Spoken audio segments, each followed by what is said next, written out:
बरसात का मौसम था। आसमान में काले बादल छाए हुए थे और बिजली की चमक पूरे गांव को कुछ सेकंड के लिए रोशन कर देती थी। रामपुर गांव का नाम दूर दूर तक एक अजीब वजह से मशहूर था। गांव के बाहर बनी पुरानी पानी की टंकी, जंग लगी सीढ़ियां, टूटी दीवारें और उसके आसपास हमेशा अजीब सन्नाटा रहता था। दिन में भी वहाँ पक्षी नहीं बैठते थे। गांव वाले कहते थे कि वहाँ एक बच्चे की आत्मा रहती है। शहर से कॉलेज की छुट्टियों में अमन अपने दोस्तों रोहित, करण और नेहा के साथ गांव आया था। पहली ही रात गांव के चौपाल में बैठे एक बूढ़े आदमी ने उन्हें चेतावनी दी। उसने कांपती आवाज में कहा, रात के बाद उस टंकी के पास मत जाना, वहाँ अब इंसान नहीं रहते। रोहित हंस पड़ा, बाबा आजकल भूत नहीं होते, सिर्फ कहानियाँ होती हैं।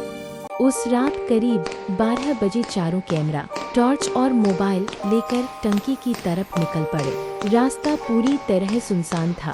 जैसे जैसे वो टंकी के करीब पहुँचे, मोबाइल नेटवर्क गायब होने लगा। अचानक करण रुक गया। तुम लोगों ने सुना? सब शांत हो गए। दूर कहीं से किसी बच्चे के हंसने की आवाज आ रही थी, धीरे धीमे। फिर अचानक वो हंसी रोने में बदल गई। नेहा डर कर बोली, चलो वापस चलते हैं। लेकिन अमन कैमरा ऑन करते हुए बोला। चारों टंकी के पास पहुँचे। वो पहले से भी ज्यादा डरावनी लग रही थी। झपाक, जैसे किसी ने अंदर छलांग लगाई हो। रोहित ने टॉर्च अंदर डाली। अंदर सिर्फ गहरा काला पानी था। तभी कैमरे में अजीब आवाज रिकॉर्ड होने लगी। अचानक अमन के कैमरे की स्क्रीन अपने आप चमकने लगी। उसमें एक छोटा बच्चा दिखाई दिया, भीगे कपड़े, पीला चेहरा और सफेद आंखें। वो बस कैमरे की तरफ देख रहा था। उसी वक्त टंकी के ऊपर किसी के दौड़ने की आवाज आई। चारों ने ऊपर देखा। वहाँ एक छोटा बच्चा खड़ा था।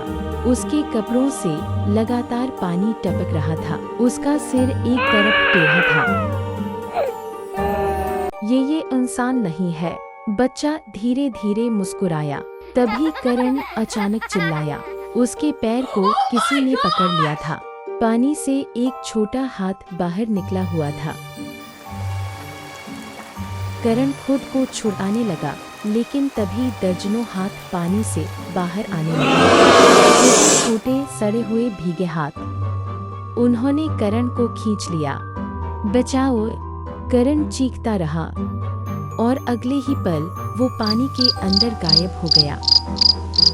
रोहित और अमन उसे उठाकर भागने लगे, लेकिन टंकी के अंदर से अब बच्चों की हंसी गूंज रही थी। पूरी रात गांव में तूफान चलता रहा। सुबह गांव वाले टंकी के पास पहुंचे। वहां अमन और नेहा बेहोश पड़े थे। रोहित गायब था। गांव वालों ने तुरंत बाबा हरिराम को बुलाया।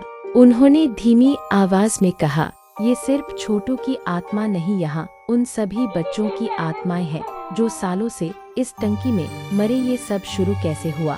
30 साल पहले गांव का स्कूल बस हादसे का शिकार हो गया था। भारी बारिश में बस किसी टंकी के से टकरा गई और सभी बच्चे पानी में बह गए। कुछ की लाशें कभी नहीं मिली।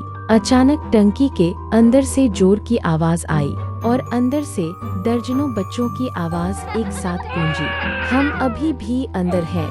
उसी पल रोहित की चीख अंदर से सुनाई दी, अमन मुझे बचाओ। अमन दौड़कर टंकी के पास गया। उसने अंदर झांका और उसका खून जम गया। टंकी के अंदर रोहित खड़ा था और उसके पीछे पानी में दर्जनों बच्चे खड़े मुस्कुरा रहे थे।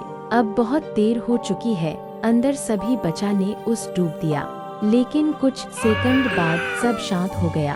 टंकी फिर से बंद हो गई। उस दिन के बाद गांव वालों ने उस जगह को हमेशा के लिए सील कर दिया। आज भी बरसात की रातों में अगर कोई उस टंकी के पास जाए तो अंदर से बच्चों की आवाज आती है, क्या तुम हमारे साथ खेलोगे?